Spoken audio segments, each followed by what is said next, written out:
It's 6:42 a.m. when the morning breaks in its usual forgettable way.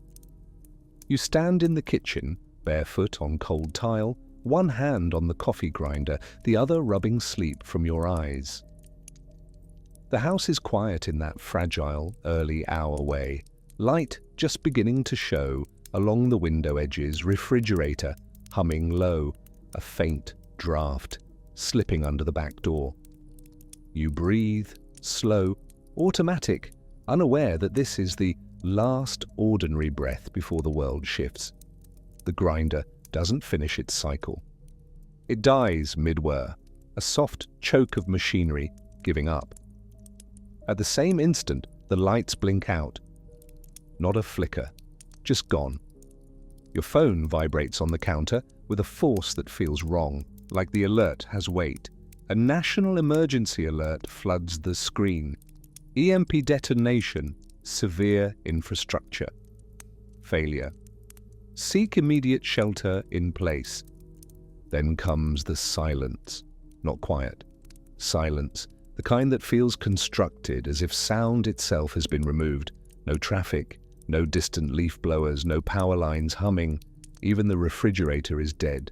You stand completely still, coffee grounds half measured in your hand. A second vibration, another alert, a single neighbor's shout from outside, a dog barking once, startled, then nothing. Your first instinct is confusion. Misread the alert? System error? But the dead electronics, the synchronized collapse, it aligns too perfectly with what you've only ever rehearsed. In theory, you set down the coffee scoop. Your breath grows thin and deliberate as you name the moment to yourself. This is real, and you need to move. Hook, 250 words. Act I, the first alert. The silence is a pressure on your skin. You exhale slowly and let the training surface. Not panic, not instinct, but the protocol you've taught 100 times. You step away from the window, 2 meters minimum, remembering the simplest civil defense truth. Distance from glass buys seconds, seconds buy survival. You scan the kitchen, a sudden crisis fractures attention into small, manageable pieces. Sound, only your breath. Texture, cold tile beneath your feet. Light, muted dawn through the east window. You whisper a single word. Decide. The phone alert is still frozen on screen. EMP, infrastructure collapse. That means communications will degrade, possibly fail entirely. You grab the battery-powered radio from the drawer, dead too. That confirms it. High-altitude detonation likely took out circuitry across a wide area. You walk to the interior hallway. Your safest zone is already clear in your mind. Center of house, fewest windows, maximum shielding mass around you. You step into the hallway, touch the doorframe, a ritual of marking the threshold between normal life and controlled action. Fear nudges at the edges. What if this is only the first strike? You name the fear quietly. Uncertainty. Naming it keeps it from expanding. You take 3 slow breaths, in for 3, out for 4. This is when panic tries to take over. You push it back. You gather the first items: water jug, flashlight, towels, duct tape. Every movement is deliberate, controlled. You remind yourself why. Fallout takes time to settle. Sheltering early is survival. Your hands move through the familiar motions, grabbing the plastic water jug from under the sink, testing its weight, confirming it's nearly full. 3 gallons, maybe 4 days if you ration carefully. The flashlight comes from the utility drawer, heavy with D batteries you replaced 2 months ago. You click it on, beam strong and white. You click it off, conserve power. The towels come from the linen closet. You grab 4, all cotton, all thick enough to block gaps. Duct tape from the junk drawer.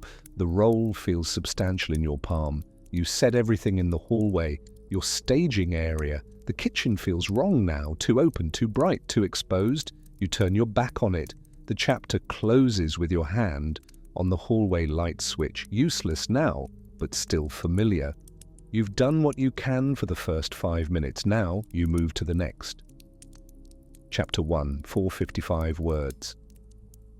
You hear voices outside, 2 neighbors calling to each other, their tones sharp and confused. You feel the instinct to answer, to step onto the porch and see. You resist. You stand still. Listening is safer than looking. By 10 minutes, your priorities are simple: shield, distance, information.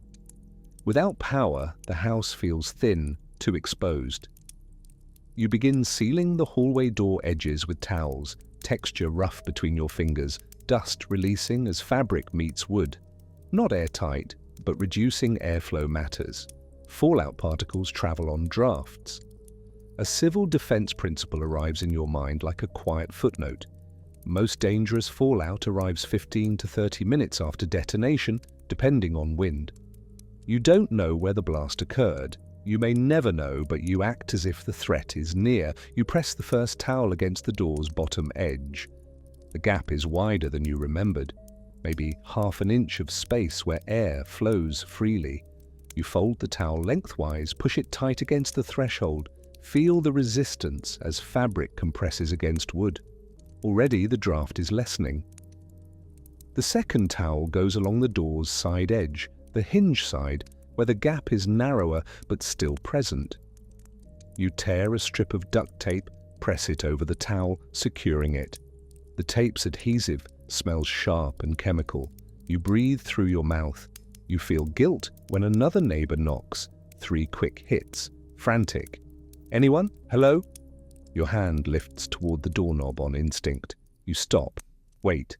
Opening the door breaks your sealed zone. You whisper, "I can't help yet." The guilt settles like dust in your chest, but you stay still. Stillness is protection now. The knocking comes again. Louder, more desperate. "Please, is anyone home?" You close your eyes, you breathe. You do not move. After 20 seconds, the footsteps retreat. You hear them fade down the driveway. You reposition water into the interior room, 2 liters per person per day. You ration automatically. You glance at the clock on the stove. Dead. You write the time manually on a scrap of paper. 6:52 a.m. You use a pencil. Pen might smudge. You sit, spine against the interior wall, and let your heartbeat settle. 10 minutes done. Next is survival. Chapter 2, 396 words. By the time 30 minutes pass, your hands have stopped shaking. You create a small routine. Check time, adjust towels, breathe, repeat. The repetition roots you. Outside, a car ignition fails repeatedly, a futile rasp of a dead engine. EMPs don't just kill power, they disable unshielded electronics. Reality sharpens around you. You move deeper into the inner hallway, stacking pillows and dense objects along the outer-facing wall. Mass equals shielding. Books, blankets, your toolbox, all gaining purpose in minutes. Domestic items become barriers between you and the invisible danger. Your breathing becomes the only rhythm. Sound, distant shouting. Texture, duct tape, warm under your fingers. Light, morning dimming as you block the cracks. A civil defense truth rises. Gamma radiation weakens with distance and dense material. Every book you stack is a choice for survival. You pull books from the living room shelf. Hardcovers first, heaviest ones. A dictionary, an atlas, a thick cookbook. You stack them against the hallway's outer wall, creating a barrier between you and the world outside. Each book is roughly 2 inches of paper and binding. Paper is cellulose, organic matter, dense enough to slow gamma rays. Not much, but measurable. You add your toolbox next. Metal and tools inside, hammer, wrenches, screwdrivers. Weight is shielding, mass is protection. You grab couch cushions, drag them into the hallway, prop them against the book wall. Foam and fabric, more mass. Your mind drifts once, images of the kitchen, sunlight on the counter, a morning that belonged to hours ago. You say a quiet command to yourself. Focus. You check your water again. Mark the time. These small actions are the scaffolding that keeps panic from climbing. The house creaks, just settling, just wood, adjusting to temperature. You recognize the sound. You've heard it 1,000 mornings. Now it feels different. Now every sound demands interpretation. You end the chapter sitting cross-legged, listening to silence that feels heavy with unseen movement. You've secured 30 minutes. The next part is harder, believing you must stay. Chapter 3, 359 words. Act 2, Securing Shelter.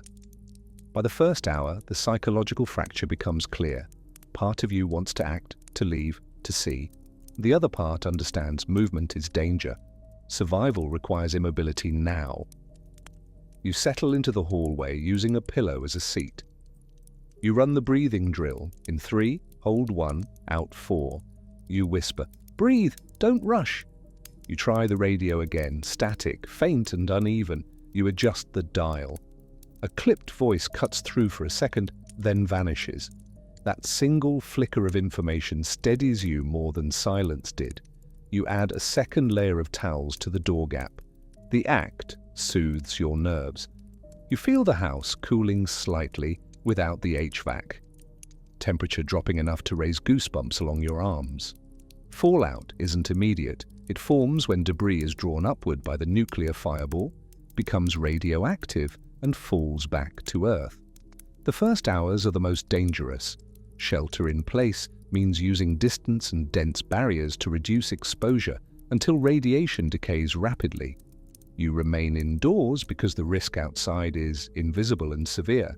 The rule is simple: time, distance, shielding. Time allows radiation to decay, distance reduces exposure intensity, shielding blocks particles. You control all three by staying here, sealed, surrounded by mass. At the end of this hour, your mind attempts to imagine the blast. You don't let it. You remind yourself. Information later, survival now. Fallout has patterns. Fear does not. You touch the hallway door handle, your small ritual. Always the same motion, the same reminder. You stay inside. The metal is cool under your fingertips, solid, real. You've reached the first hour. Shelter buys time, time buys life. Chapter 4, 318 words. The second hour deepens the strangeness. Your house feels unfamiliar, dark, sealed, silent. You adjust to the sensory shift. Sound, faint settling noises of structure cooling. Texture, dry throat as air grows still. Light, hallway dim as morning fades. You force a routine. You take a sip of water, small, deliberate. You mark it on the bottle with a pen. Day 1, rationed. Small lines on plastic feel like control. The water is lukewarm. The refrigerator died an hour ago and everything inside is slowly warming. You think about the food. Milk will spoil first, then meat, then everything else. You'll need to eat strategically. Perishables first, canned goods later. But not yet. Not while you're sealed. You check windows from a distance, careful not to approach the glass. The outside looks unchanged from earlier. Normalcy hiding threat. You step back instantly. Distance, you remind yourself. Guilt returns when you hear footsteps on your porch. A voice calls your name. We need to leave. Are you coming? You stay silent. Leaving before fallout settles is a fatal choice. The voice continues. The roads are clear. We're heading to the shelter downtown. You bite your lip. You want to shout back. Don't go, stay inside. But opening the door even to warn them breaks your seal. You make the calculation. Saving yourself is the only choice you can make right now. The footsteps leave. You hear a car door slam. An engine tries to turn over. Click, click, click. Then nothing. More footsteps. Silence. You sit again, back to the wall. You do the grounding technique. Name 3 things you can hear, 2 things you can touch, 1 thing you can smell. You smell dust, faint and old, stirred by your movements. That reminds you, seal the floor gap. You tuck another towel against it, pressing it tight. You end the chapter with your hand on the door handle again. Hour 2 done. You're shaping the space into safety. Chapter 5, 378 words. By hour 3, your thoughts settle. Adrenaline ebbs, replaced by a steady fatigue. You fight it with motion, small tasks, simple and cyclic.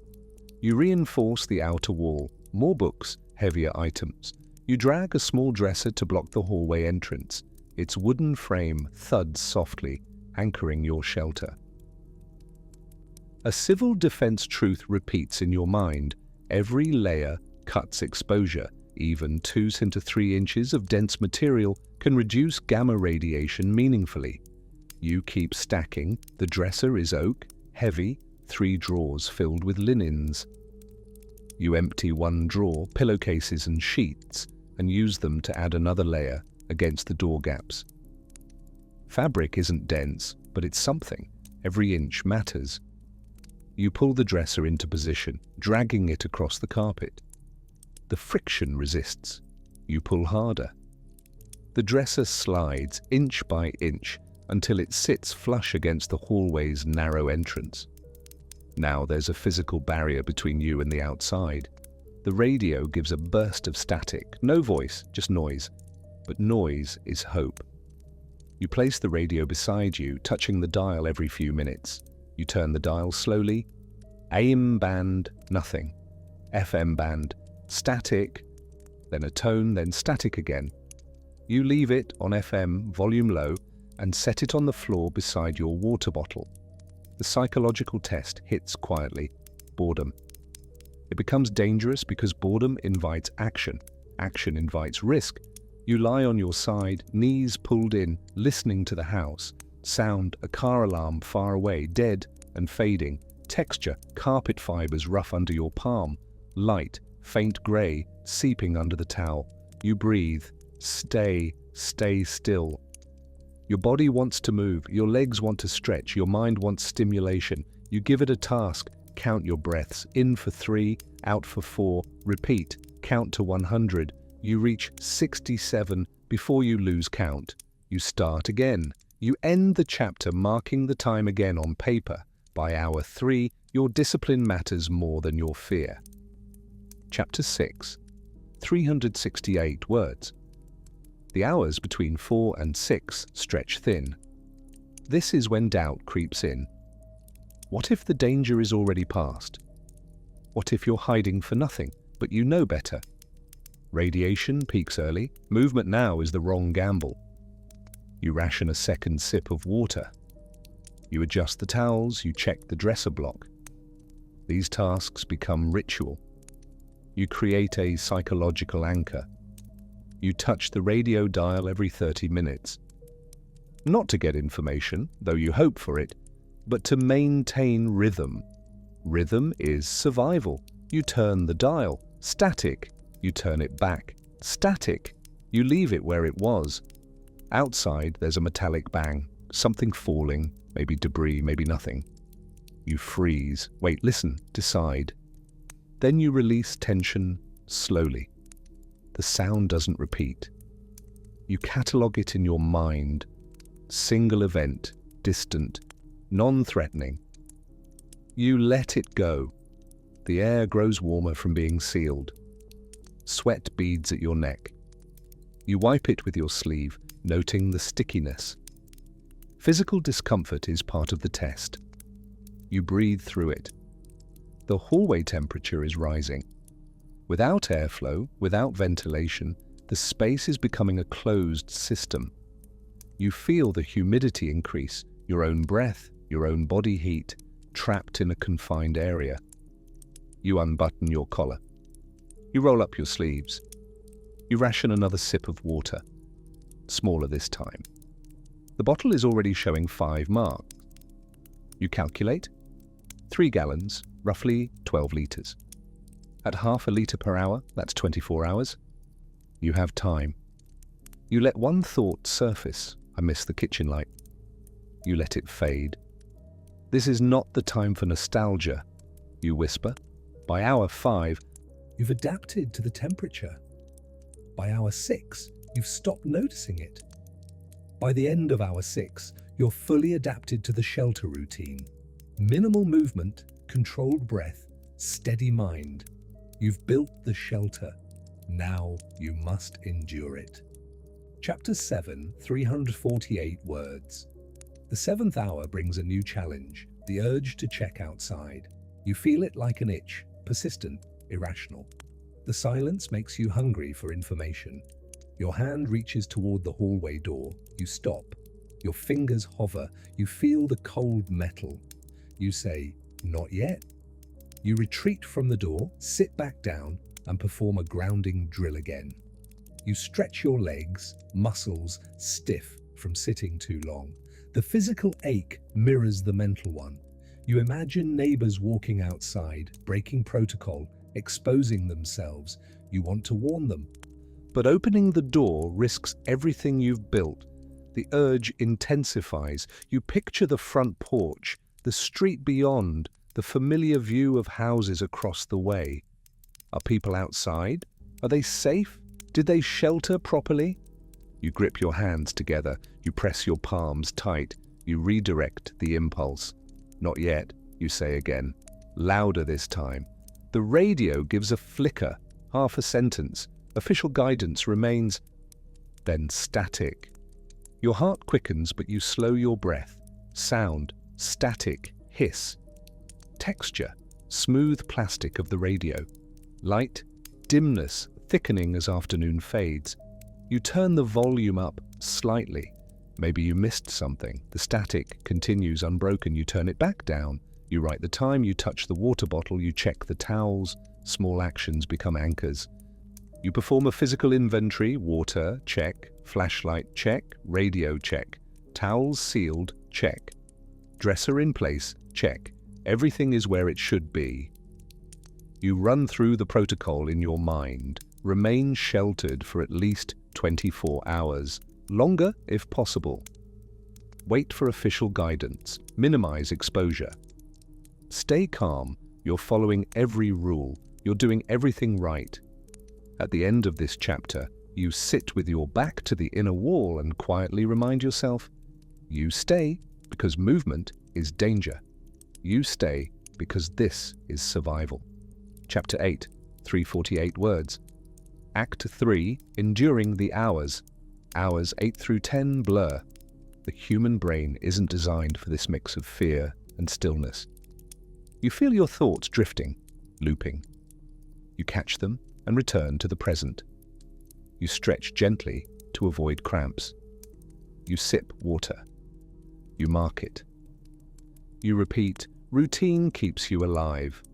A new challenge arrives, a scratching sound outside, maybe a branch, maybe an animal. The ambiguity tightens your throat. You steady yourself. Unknown doesn't mean danger, you whisper.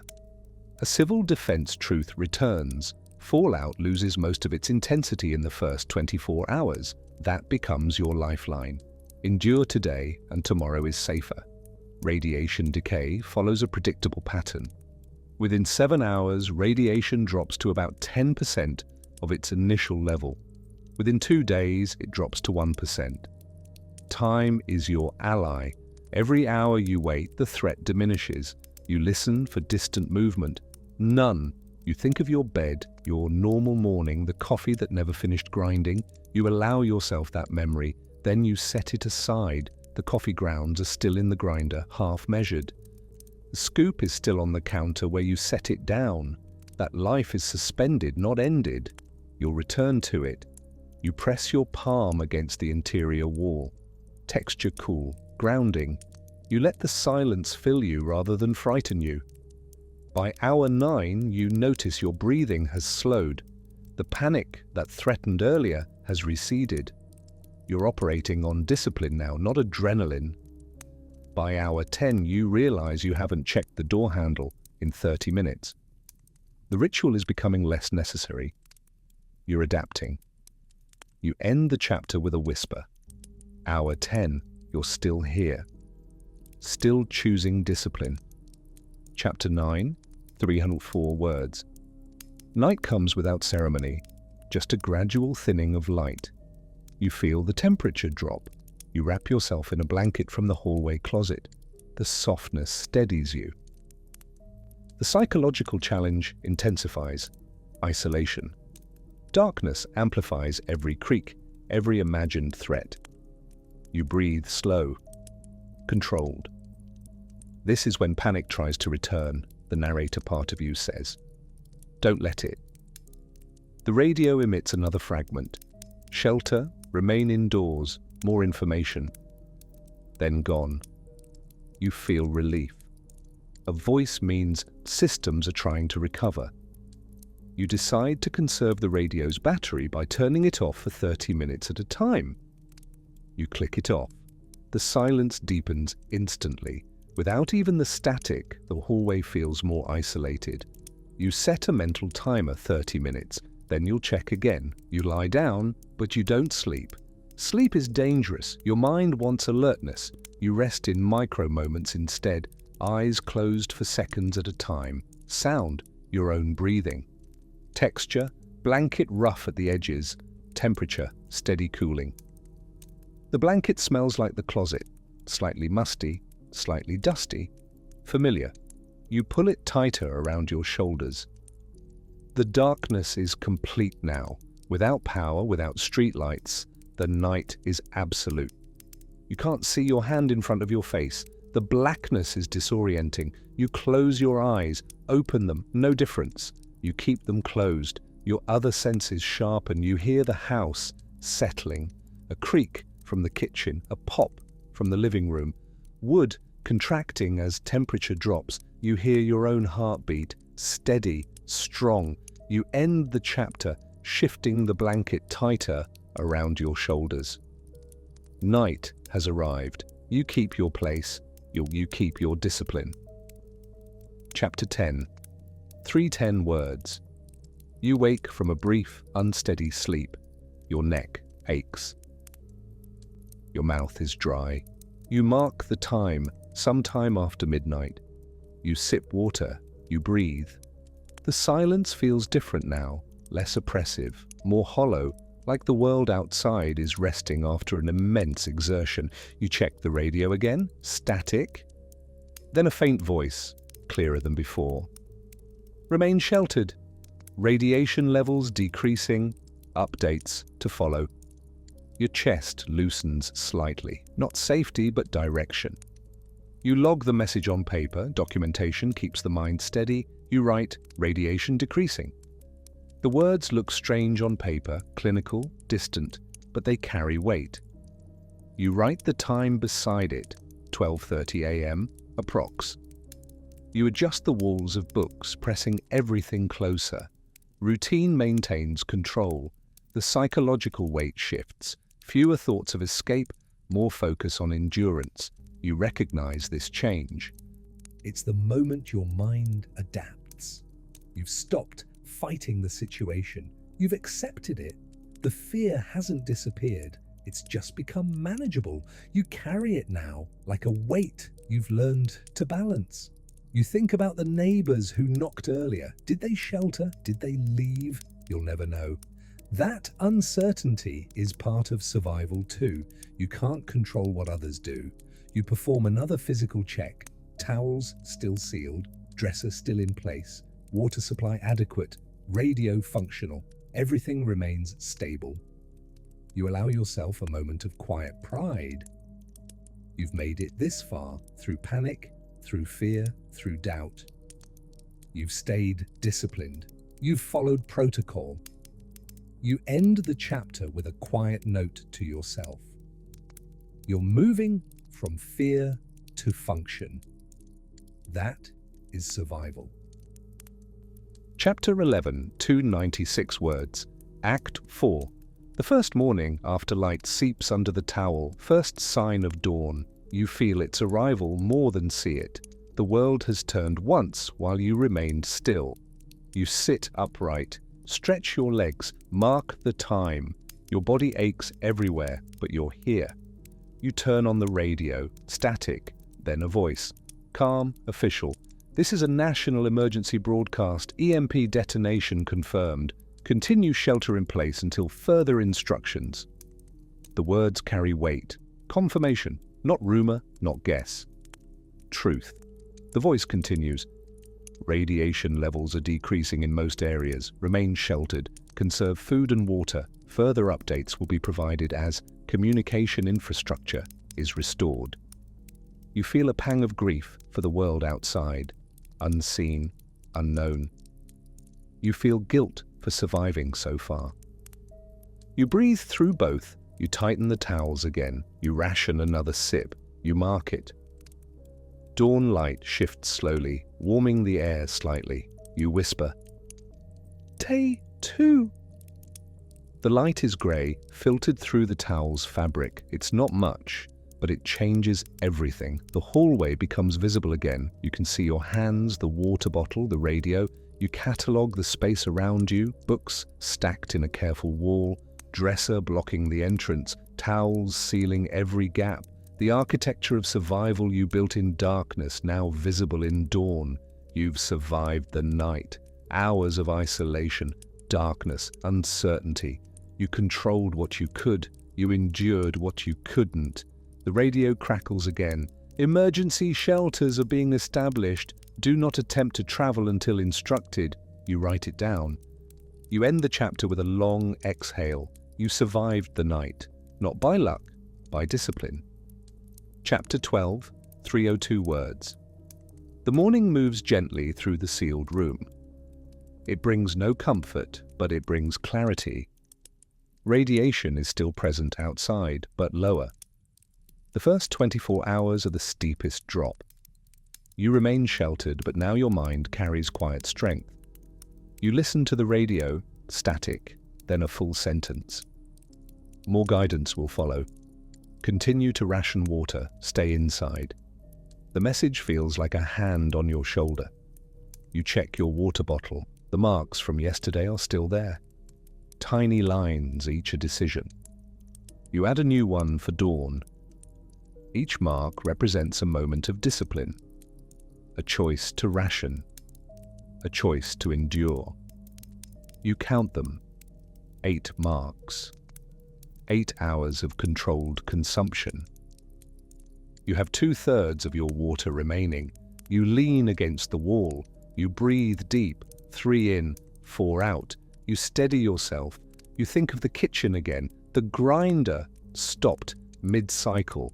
That moment feels distant, like a life paused instead of ended. The coffee grounds are still there. The scoop is still on the counter.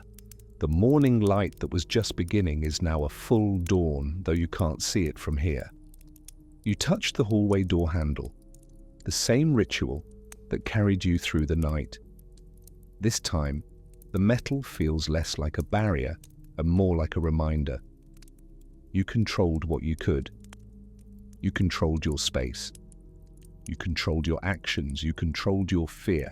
The radio speaks again. Remain calm, remain sheltered.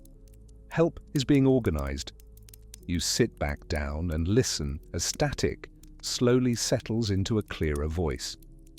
The broadcast continues, more detailed now. Locations of emergency services, protocols for eventual evacuation, instructions for those who broke shelter. You listen, you document, you wait. The last image is simple, a water bottle in your hand marked with yesterday's date in black pen, a small object carrying the weight of survival. You breathe, you wait, and the morning holds.